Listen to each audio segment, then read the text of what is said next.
Explicit content is found in this episode. Listener discretion is advised. Welcome back to the True Crime Fan Club podcast. I'm your host, Lainey. As a true crime fan, you probably know that Texas has had its share of women on death row and executed quite a few. One of these women seemed an unlikely killer, as the mother of 4. The horrific crime she committed shocked the state of Texas and left quite a few people divided on her sentence. Okay, on to the show.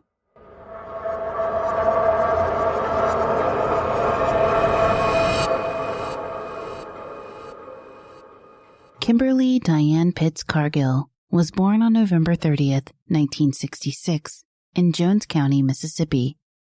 There are 2 county seats in Jones County, Laurel and Ellisville. As a side note, Jones County is the site of the historic Free State of Jones, where the county reportedly seceded from the state. Cargill was 12 years old when her mother, Rachel Wilson, and stepfather transplanted from Mississippi to Texas. They settled in the Dallas-Fort Worth suburb of Richardson. It's a fairly affluent suburb. Kimberly had one sister, April, but the two were not very close growing up. Kimberly was friendly and outgoing, described as gregarious by one of her ex-husbands. She was a cheerleader in high school, and although she was a good student, she decided to forego college after high school, and instead was married and had a child.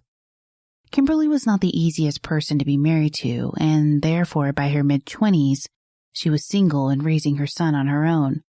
At this time, she was working as a receptionist for a medical equipment company and going through a bitter custody battle.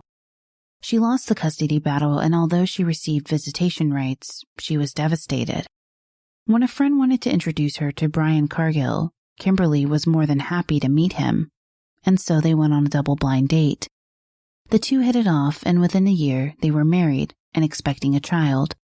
She got pregnant after about 3 months of dating, leaving her ex-husband Brian to state, quote, "Those were the circumstances under which we got married." The couple had a son, but Kimberly again became impossible to live with, although this time the marriage lasted 3 years before divorce. Not long after the divorce was final, Kimberly met another man, moved in with him, and had another son. They never married and broke up not long after the baby was born. By 2000, Kimberly was single again and now had 2 small children to raise on her own. She moved to the Tyler area so she could attend Tyler Junior College and become a licensed vocational nurse, which is 1 grade below a registered nurse. Through this, however, Brian had continued to try to get supervised visits with their son, and by 2006, he had been granted custody of their son. Her son frequently did not want to talk to her after he moved in with his dad, but in typical Kimberly fashion, she moved on by meeting another man and marrying for the 3rd time. Within a year of their marriage, she gave birth to a 4th son, and within a year of his birth, the couple were divorced. All of Cargill's ex-husbands would later testify that she had a hair-trigger temper, even throwing knives and pans at one husband, and allegedly setting another husband's apartment on fire. Cargill's mother claimed that Kimberly had a good life growing up, that she had a lot of possessions and privileges. She said that she felt like she had been a good mother to her. When Cargill's 3rd son was born in 1999, Wilson flew them up to Portland so they could bond with the baby. Kimberly stayed with her mother for 2 months, but then the relationship began deteriorating, so she took her infant and left, but not before telling her mother, quote, "I hope your cancer comes back and you die a lonely old woman by yourself." Wilson said that she spoke briefly to Cargill at a family function in 2001, but then they were estranged until 2007. In court testimony, Wilson stated that Cargill tells people that she has lupus and Crohn's disease. She even told her adoptive father that. She said that Kimberly was sometimes manipulative and, like everyone else, wanted things to go her way. When she was attending college, she refused to show her parents her grades, so they stopped paying her tuition and she dropped out. Kimberly never seemed to be happy at holidays or birthdays, even when she received the gifts she asked for. And usually, at any family function Kimberly attended, it went awry. Kimberly did not actually have a lot of friends, even though she had been popular and outgoing in high school. Once her mother received custody of Kimberly's son, Kimberly stated she wanted to kill her mother, and this frightened Wilson. Kimberly's sister April claimed that they were always estranged and that if it were not for Kimberly's children, she would have nothing to do with her. April once drove by Kimberly's apartment complex on a whim and saw one of her children, then 3 years old, in the courtyard, unattended. So April stopped and walked with the child back to the apartment. She knocked, but no one answered. So she took her nephew back to the courtyard and played with him for another 15 minutes until Kimberly showed up, claiming to have been in the bathroom. Kimberly had supervised visits with one of the children not living with her, so she asked her friend Bill, a White House City employee, to attend the training and be her accountable party. Bill did handyman stuff for her, including mowing her yard, so he agreed to go through the CPS background in order to supervise visits for her. One day, he was in the car with her en route to a supervised visit with his child when he told her that he could not stay all day. Kimberly, to put it mildly, became angry and flipped out. She started slapping herself back and forth in the face. Bill, understandably, was taken aback and had no idea of what was going on. He said if he could have, he would have gotten out of the car. He had never seen her act this way before.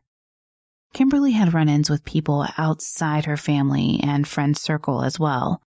Teachers for one of her sons had noticed her seemingly erratic mood shifts as well as bruises on their student.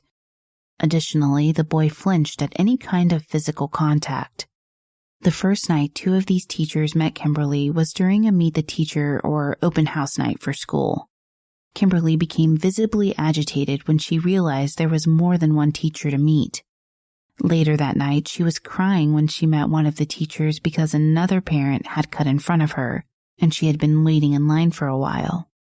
At one time, Kimberly had assaulted a senior citizen, Barbara Chamberlain. Kimberly was dating Barbara's step-grandson, Matt. Kimberly had apparently thrown some photos in the front yard, and Barbara had picked these up because they were wet, but Kimberly became enraged. She twisted Beverly's arm and Beverly kicked her. Kimberly was shocked and said, "What's the matter with you? Don't you know I'm pregnant?" Barbara replied, "You may not be anymore." Kimberly had to pay a fine. The charge was reduced to a Class C misdemeanor, and she did not have to go to court. Her first husband, Michael West, maintains that she drove their car into the wall of the garage on purpose one time, and says that their marriage was one of survival. Michael and Kimberly had one child together who was 21 years old in 2010. Kimberly had supervised visits with him when he was a child until he was about 12 years old, when he requested that the visitation stop altogether. Michael had a photograph of their son with a red mark on his neck, caused by Kimberly choking him. Michael's son David says he didn't consider Kimberly his mother and only had a few good memories of her. Even as an adult, he lived in fear of her because of the pain she inflicted on him, his half-brothers, and others around them. David was in therapy from the age of 4 until 14 because of the abuse she inflicted. When he was 12, he told Kimberly that when he wanted to see her again, he would let her know. Sonia West was another of Kimberly's victims of abuse.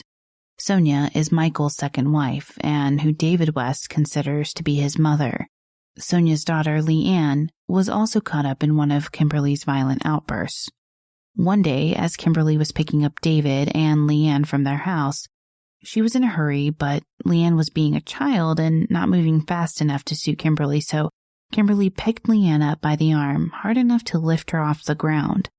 Leanne was crying and in pain, thinking her arm was going to come out of its socket. Sonia took a duffel bag and hit Kimberly, trying to get her off Sonia and Leanne. Kimberly then turned her rage on Sonia and hit her arm on a brick wall. She then grabbed David, threw him in the car, and sped off. This incident occurred on August 1st, 1997. On the same day, Kimberly made the statement in front of a Rockwall police officer that if she ever found Sonia West in a dark alley, she would twist her head off. The officer thought this was funny because just a little over a week before, one of his colleagues had received an anonymous phone call where a caller was making the same, rather unusual threat. Kimberly's children never felt safe with her. Her third son said there was never a time when he felt safe at home with his mom, and he often had to protect his baby brother from her. He had witnessed his mother choking his brother several times, and he also had been a victim of her shoving her fingers down his throat. He said she got mad at him at least 3 times a week. Kimberly was irrational the majority of the time. She got mad at one of her exes because she wanted him to go to his sister's house and start a fight, and he didn't want to. So, in response, she pushed one of her sons out of a moving car. She got mad at another ex one night because he went to a Brahms and got her a sundae, but it had a cherry on it, which she didn't want. So, she threw the sundae at him and then began lashing at him physically, punching him in the face. She put him into a headlock. She threatened him that she would go to the police and claim that he molested their son. Kimberly was also known not to let her children get haircuts because they often had bruises on their foreheads. Another of Kimberly's sons said that she had swapped the locks in one of the rooms so that she could lock her sons in there. He stated that at times he could be locked in there for as long as 4 hours. Another son had been locked outside wearing gym shorts in 40-degree weather. Kimberly's third husband, Forrest Garner, said Kimberly seemed like she was bipolar, that she could flip a switch and be a different person. She once punched his 5-year-old child in the face and then contacted his ex-wife to tell her that he was abusing drugs. The ex-wife ended up taking back their child, and Kimberly held this over her ex's head, stating that she would sign an affidavit that she had lied if he would not press charges against her for hitting his child in the face. Because of Kimberly, the ex-husband had been in and out of jail for various charges, which caused his parents to go broke trying to assist him. Kimberly even allegedly tried to burn their apartment down before they got married, and he still married her. Garner lived in the same complex as Cherie Walker, and when questioned on the stand about the busyness of the complex on a Friday night, he stated that he was usually annoyed at the number of people around, and this is very important later on. It was this somewhat secret history of violence that Kim was hiding as she started off 2010 working for a fairly prominent chain of hospitals in eastern Texas. She had what appeared to be a nice home. She had custody of her 11-year-old and her 4-year-old sons, and she seemed to enjoy her career. However, babysitter Marcy Fulton had to stop keeping Kim's 4-year-old son, so Marcy introduced Kimberly to Cherie Walker, who lived in the same apartment complex as Marcy. Cherie Walker was born on October 24, 1970, in Tyler, Texas. She was the daughter of Guthrie Walker, who was the pastor of Greater Love Temple Church. Cherie was a kind and loving person who unfortunately was developmentally disabled. She had the mentality of a 9-year-old but was learning to live on her own. She was working towards getting a driver's license and had a job at Goodwill through a program for people with disabilities. Cherie had attended elementary school at Orr Elementary and was placed in special education classes in the 2nd grade. She graduated from John Tyler High School through the special education program and in 1995 was seen by a psychologist, Richard Wilson, to determine if she met the legal requirement of, quote, mentally retarded services. Now, it was a crueler and harsher world in the 90s, and that's a direct quote, so I apologize if that offends anyone. Richard Wilson declared that she did qualify for services and found that she had an IQ of 56. He saw her once more in 2000, after she bore a child, and someone thought she was functioning at a higher level than before, but she still met the same requirements. Cherie had to take several pills a night, including a sleep aid, a vitamin, and anti-seizure medications. Cherie was enrolled in a program called Community Access, which provided her with a caseworker to assist with her day-to-day needs as well as teaching her to live on her own. Her caseworker in 2010 was Paula Wheeler, who loved Cherie as if she were her own child. Paula said that Cherie was childlike and sweet and loved money, but she had no real concept of it. Cherie received food stamps and often wanted things she could not afford and thought she was rich if she had 5 $1 bills in her hand. Cherie could not read and her writing was illegible, but she had a heart of gold and loved children. Additionally, Cherie was a very neat and clean person, and it bothered her that her friend Marcy was messy.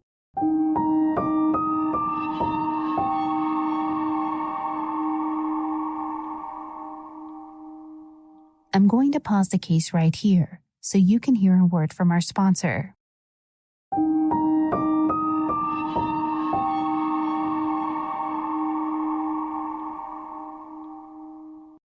Paula said that Cherie did not know how to react if someone became angry at her, and she would become even more childlike and start shaking and get visibly upset.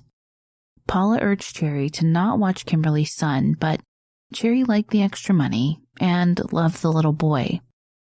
In March of 2010, the father of Kimberly's 11-year-old son filed custody paperwork. He stated that this time he had proof that she had been physically abusive. He had photographs documenting the bruises and bite marks that she had inflicted on their son.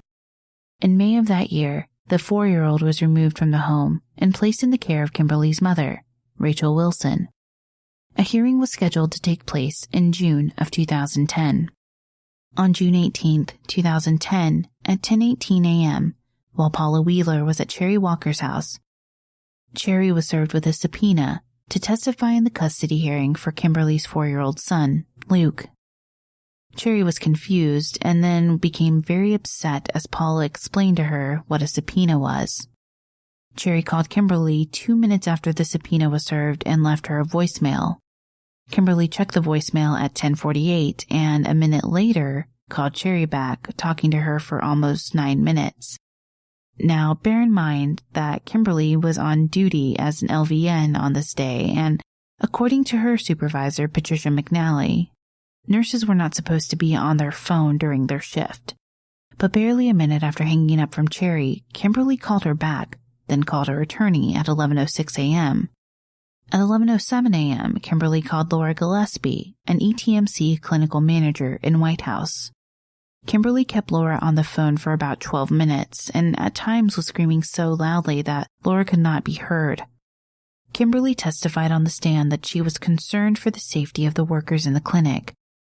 Kimberly again called Cherie several more times while on duty at ETMC, and in total made 70 calls that day to various people, including Marcy Fulton, who had also been subpoenaed to testify. Kimberly told Marcy that she did not have to testify and that she could either leave town or hide out at her house. She told Cherie the same thing. Kimberly called 2 friends as well, Angela Hardin and Bill Selman. Both of them said she sounded frantic and worried, and she told Angela that if Cherie testified, it would, quote, ruin everything. She told Bill that she was afraid she would lose custody of Luke if Cherie testified. Kimberly later got called into her supervisor's office because patients were complaining that they were not getting their medication. She became instantly defensive, stating that she was taking good care of her patients. However, the break room log showed that she checked in and out of the break room every 10 minutes between 10:45 a.m. and 1 o'clock p.m. Meanwhile, Cherie had a hair appointment that day, something she usually looked forward to. Paula told Cherie that they were first going to drive to the community access office to talk to her boss, Pertina Young. Then they could go to the hair appointment. When they arrived, Pertina made a copy of the subpoena for Cherie's file and contacted the district attorney's office to explain that Cherie was mentally challenged. Paula then took Cherie to her hair appointment, but Cherie was shaken and didn't want to go. Paula finally had to make Cherie get out of the car, which came back to haunt her later. Cherie went back to her apartment after the appointment and contacted Paula again, still worried about the subpoena, and she also called Marcy Fulton. Marcy and Cherie agreed they were not going to lie for Kimberly. Kimberly called Cherie and said she wanted to take her out for a nice dinner, and also offered to pay Cherie to clean her house. Cherie called Paula Wheeler, who urged Cherie not to go, telling her to take her medicine, lock the door, and go to bed.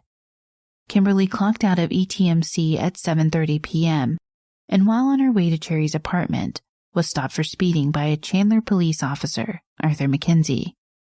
He noted that she was a nurse and asked her if she had an emergency. At 8:01 p.m., Cherie called Kimberly and told her not to come over. At 8:02 p.m., Kimberly called Cherie. Between 8:02 p.m. and 12:23 a.m., Kimberly made no other phone calls or texts.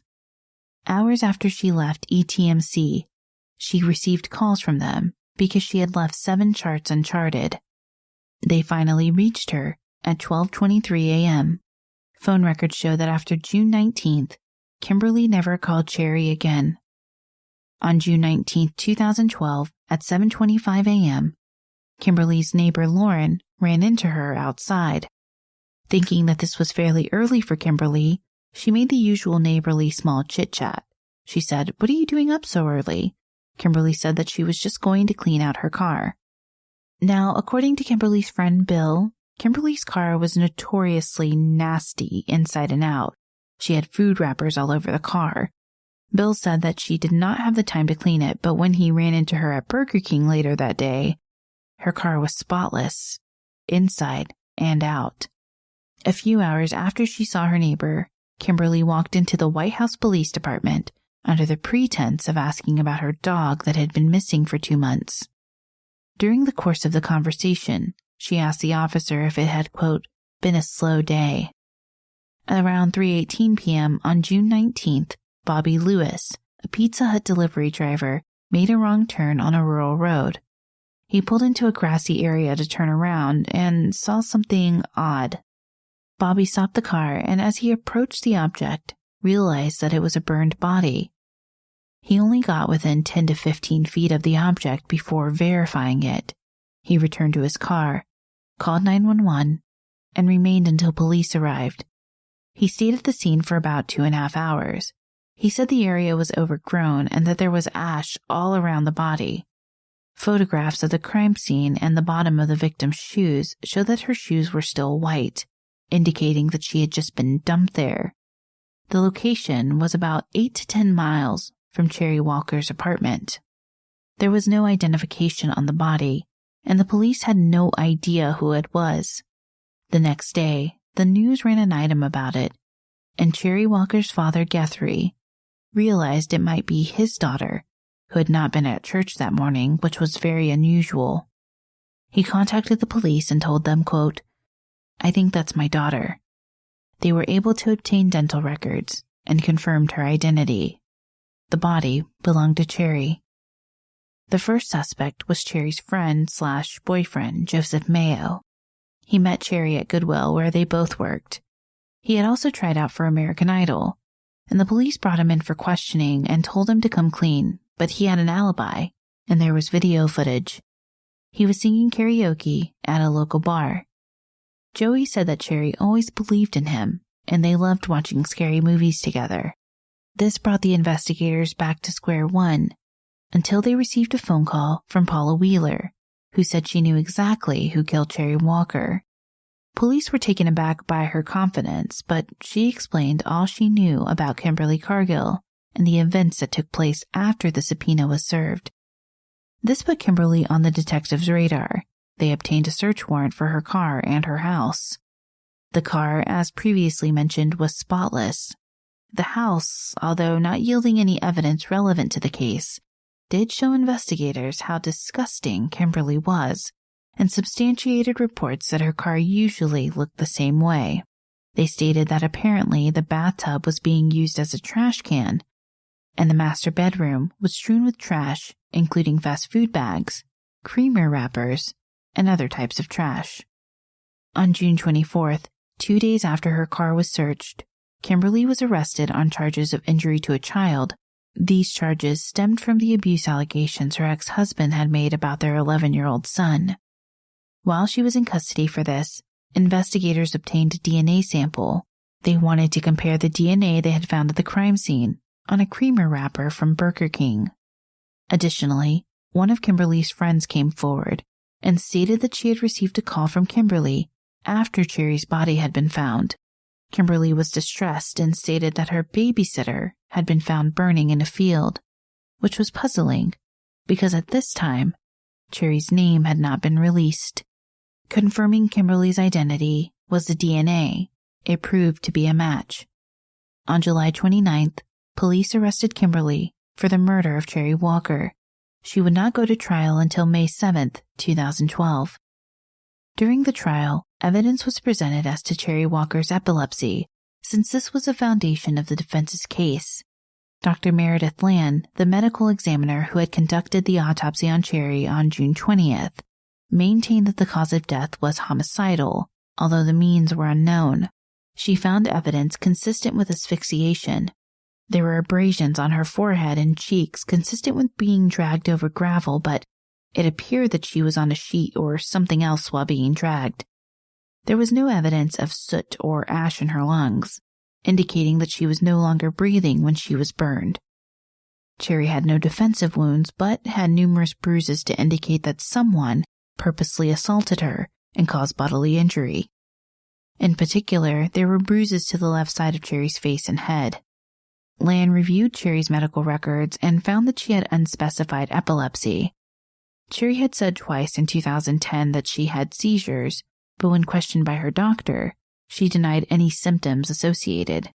Dr. Land said that when she died, the level of her anti-seizure medication was still in the low to therapeutic range, so she didn't feel as if Cherie had a seizure, which killed her. Dr. Land was somewhat incredulous that Kimberly, a nurse, would not know what to do if a passenger in her car had a fatal seizure. Dr. Richard Ulrich, a neurologist, also testified that he had treated Cherie for epilepsy from 2003 to 2009. He stated that it was possible to die from a seizure, but it was fairly uncommon, less than a 10% chance for someone with epilepsy, and that was if there were underlying issues. Dr. Ulrich maintained that he did not believe that Cherie had died of sudden unexpected death in epilepsy syndrome. Kimberly Cargill took the stand in her own defense, sobbing and gasping throughout the entire testimony. Her attorney gently asked her questions as to what happened on the night of Cherie Walker's death. Kimberly said that she had arrived at Cherie's apartment around 8:25 to take her to dinner. She said that Cherie was ironing her clothes, so she waited in the car for her. Cherie came out about 8:30 and they left. On the way to eat, Kimberly said she remembered that she had to meet a friend at her house, and this friend was allegedly Bill Selman. She went to her house and found that Bill was not there, so she told Cherie just to wait in the car so she could charge her phone and use the bathroom. Kimberly said they ate at a Posado's restaurant, which is a Mexican food restaurant, and were there for about an hour having a pleasant conversation. When they left, she said that Cherie wanted her to drop her off somewhere. But Kimberly did not feel comfortable about it, so she started heading back towards Cherie's apartment. Cherie became upset and began shaking and hitting her head on the window. Now remember, Dr. Land pointed out bruises on the left side of Cherie's face and head, not the right side, which you would expect if she were striking her head so violently against the window. Kimberly opened the car door and Cherie fell to the ground. Within seconds, her seizure had stopped. Kimberly said she looked all around the complex for help but could not find anyone. This was completely opposite of the testimony her ex had to say about a Friday night in the apartment complex. He said that it was usually teeming with people. When Kimberly came back, she said that Cherie was in the same position and did not have a pulse. So she began doing CPR on her, but then realized that it was not doing any good, so she put Cherie back in the car and was driving her to the hospital. She realized at this point that Cherie had been non-responsive for 10 minutes, so she could not bring herself to go into the hospital. She drove around for 30 minutes in a panic, not knowing what to do, until she turned down a country road and stopped the car. She pulled Cherie out of the car, thinking all the while about how her DNA was all over Cherie. So she took out some lighter fluid, like we all carry in our cars, and set Cherie on fire to destroy the DNA evidence that she had left behind while performing CPR. She told her attorney she was only thinking of herself that night. The prosecutor, Matt Bingham, asked Kimberly why she had never told this story before now. Previously, she had told multiple stories about her dinner with Cherie or her non-dinner with Cherie. She even said that Cherie went to eat with some white man instead of her. He also asked Kimberly why she was making crying noises in court. Kimberly replied that she was trying not to cry. He fired back wanting to know why she wasn't crying on the White House Police Department video, even though she knew Cherie's body was lying face down in the dirt, 50 feet from a trash pile. He says to her, quote, "On the very same day Cherie gets subpoenaed and she's never seen again, you take her to a dump site and spray lighter fluid all over her back. Kimberly's answer? I didn't know it was a dump site. Bingham claimed that Kimberly pulled Cherie into the garage and killed her there, but Kimberly flatly denied it. It has been speculated, however, that one reason she pulled up was to get a bedsheet or bedspread to drag Cherie's body with. Bingham asked why Kimberly didn't turn around or yell for help. Kimberly continued to say that she could not make a U-turn because the traffic was heavy. She asked, quote, "You mean keep everyone blocked behind me?" Bingham very sarcastically replied, quote, "Yeah, I'd hate to block everyone in while a person is having a seizure." Bingham asked Kimberly how it felt to pull Cherie's sweet body out of her car and then spray her with lighter fluid before setting her on fire. He then showed the jury photos of injuries inflicted by Kimberly onto her sons. For each injury, Kimberly had an excuse, which he called her on. Kimberly went to Burger King on Saturday, the night she had dumped and burned Cherie's body, which is where that creamer wrapper came from. One witness attempted to help Kimberly's case, and that was forensic psychologist Dr. Antoinette McGarren. She testified that Kimberly had a borderline personality disorder, and that in the months leading to the episode, she had been taking several medications that could have exacerbated some of the symptoms you'd see ordinarily. Kimberly had been taking prednisone, Celexa, and Klonopin. Dr. McGarren said that to stop taking Celexa and Klonopin suddenly could have serious side effects, such as serious rebound effects. Dr. McGarren also alleged that Kimberly had been sexually assaulted and abused when she was just 11 years old, but I can't substantiate this in any way. After all the evidence, all the history of abuse, Kimberly Cargill was found guilty of the murder of Cherie Walker. In the sentencing phase of the trial, she was sentenced to death row. On April 26, 2017, Texas' highest criminal court refused an appeal from Kimberly Cargill. As of today, Kimberly is awaiting her execution at the Mountain View Unit in Gatesville, Texas. Okay, fan club members, as I conclude this episode, my one question to you is, how will you sleep tonight? Special thanks to Suzanne St. John, who researched and wrote this episode. It was a nice treat, so thank you, Suzanne.